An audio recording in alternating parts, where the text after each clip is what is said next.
Hi, Ben Levine from Levine Brothers Plumbing, with my hands inside a sealed sewage pit.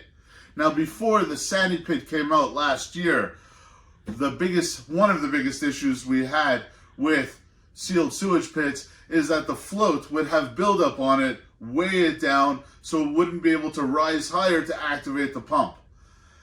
Saniflo came up with a solution with these pressure switches.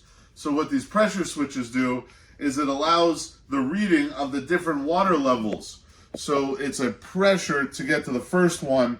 As soon as it activates the first one, it has a safety for the second one, which will activate the pump if the water level gets this high. Now you have the third pressure switch, which will actually activate the alarm, which we didn't even have before, which will tell you that your pump is not working properly, call to get it serviced. Before this, we used to have to wait for the fixtures in the bathroom to start backing up. What a mess.